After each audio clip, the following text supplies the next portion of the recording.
अस्सलाम वालेकुम।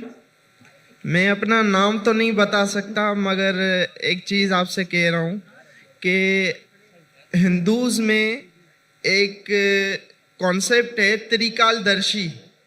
तो बोला जाता है कि कुछ ऋषि मुनीस जो थे वो त्रिकालदर्शी थे, पर एक्चुअली पहले ये कॉन्सेप्ट अल्लाह ताला के लिए था, भगवान ईश्वर परमेश्वर के लिए था कि त्रिकालदर्शी सिर्फ अल्लाह है। मगर मुझे ये महसूस होता है कि भाई साहब, आप मुसलमान है कि गैर मुस्लिम है? गैर मुस्लिम। हिंदू है आप? हाँ। जी हाँ, बोलिए भाई।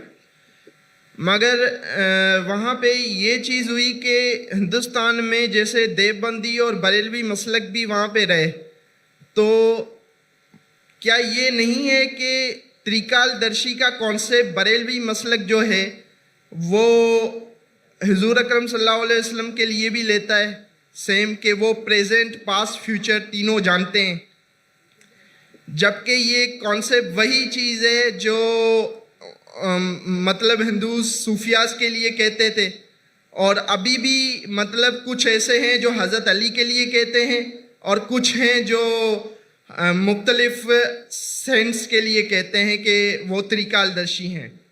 भाई साहब, ये तरीकादर्शी जो आप कह रहे हैं, कौन से हिंदू किताब में इसका जिक्र है? वेद में है? हवाला देंगे आप मुझे जरा? वेद में है क्या, उपनिषद में है क्या, भगवत गीता में है क्या, महाभारत में? ये तरीकादर्शी है किधर? आपको पता है किधर है?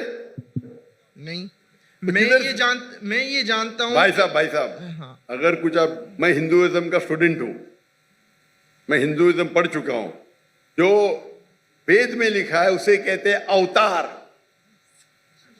ये तरीकादर्शी लेके आप बोलते बरेलवी बोलते, किधर से आप लेके आ रहे? वो बरेलवी आप किधर से, ये कौन सी किताब में लेके आए? हिंदू की कौन सी किताब में लिखा है ये? क्या आप अपने जहन से बोल रहे? मैं अपने जहन से बोल रहा तो हूँ। मुझे आपके जहन से लेना देना है ही नहीं। मुझे यहाँ हिंदुइज्म के बारे में आप किताब का हवाला दो। नहीं, मतलब सुनिए मेरी बात। अगर आप बोलते हो हिंदुइज्म मत बोलो, बोलो मेरे मैं जहन से बोल रहा हूँ। आप जब हिंदुइज्म का हवाला देते हैं तो मुझे सबूत चाहिए।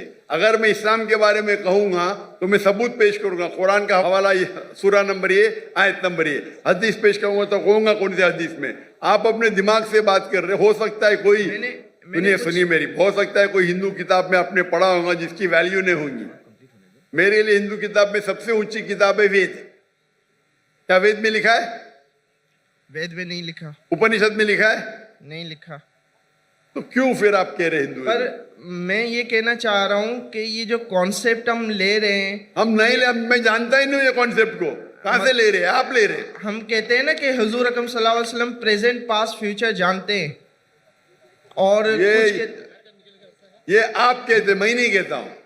मोहम्मद सल्लल्लाहु अलैहि वसल्लम दुनिया के सबसे बेहतरीन इंसान है, सबसे बेहतरीन। उन्हें इल्म गैब उतना ही था जितना अल्लाह ताला ने कहा। वो कई पास्ट प्रेजेंट फ्यूचर जानते, लेकिन सारे नहीं। उनके पास इल्म था जितना अल्लाह ताला ने उन्हें कहा, उनके पास उतना ही इल्म गैब था। ये आप तरीकादर्शी कहां से लेके आ रहे? ये मोहम्मद सल्लल्लाहु अलैहि वसल्लम के बारे में कहां से लेके आ रहे? मुझे कोई पता नहीं। आप समझ रहे ना? मैं असल में दोनों को कंपेयर कर रहा था कि वो प्लीज आप पहला हवाला देंगे फिर कंपेयर कीजिए। आप हवाला नहीं देंगे, ऐसी बात कर रहे, लोग को सिर्फ आप घुमा रहे। आप समझे ना? चेहरे पे कपड़ा बांध दिए, नाम ने बोल रहे नो प्रॉब्लम। इतने हिंदू कला है, इतने सवाल पूछे कल, आप चेहरे पे कपड़ा डाल के रखे। मुझे कुछ शक हो रहा है। आप हवाला दीजिए, मुझे कोई एतराज नहीं तो दूसरा कोई सवाल पूछिए। दूसरा सवाल ये है कि जैसे हम नास्तिक का वर्ड है, अब इस्लाम में काफिर का वर्ड है, तो क्या ये दोनों वर्ड सेम है? भाई साहब ने पूछा कि नास्तिक का मानी और काफिर का मानी सेम है? नहीं, सेम नहीं है। नास्तिक मानी जो खुदा या ईश्वर को नहीं मानता, वो कहता है इसका वजूद ही नहीं है, एथियस्ट। नास्तिक मानी एथियस्ट, मतलब वो कहता है खुदा का वजूद ही नहीं है। काफिर के मानी वो है जो कुफ्र करता है, छुपाता है। काफिर आता है अरबी वर्ड कुफ्र से, मतलब छुपाना। और इस्लामिक टर्मिनोलॉजी में काफिर उसे कहते हैं जो इस्लाम के हक को झुटलाता है। छुपाना या झुटलाना उसे कहते कुफ्र। अगर अल्लाह सुब्हाना व ताला या अल्लाह के अहकाम को नहीं मानता है और झुटला आता है, उसे कहते हैं हम काफिर। तो काफिर नास्तिक हो सकता है, नहीं भी हो सकता है। ये दोनों लफ्ज अलग है, लेकिन नास्तिक मानी जो खुदा में नहीं मानता। काफिर खुदा में मान सकता है, लेकिन गलत खुदा में मान सकता है। उसे कहते हैं इंग्लिश के अंदर, आप जो काफिर कह रहे हैं उसे कहते हैं एथियस्ट। नास्तिक को कहते हैं इंग्लिश में एथियस्ट। काफिर को कहते हैं वन हु रिजेक्ट्स। दोनों में फर्क है। हो सकता है कभी नास्तिक और काफिर एक हो जाए, और नास्तिक काफिर हो सकता है, काफिर नास्तिक हो सकता है। दोनों के मानी अलग है। नास्तिक मतलब जो खुदा के वजूद में नहीं मानता है, काफिर वो जो झुटलाता है। हो सकता है कि इंसान खुदा में मानता है लेकिन सही खुदा में नहीं मानता है, वो भी काफिर हो सकता है। तो काफिर जरूरी नहीं नास्तिक होना, हो भी सकता है, नहीं भी हो सकता है। Hope the answer is the question.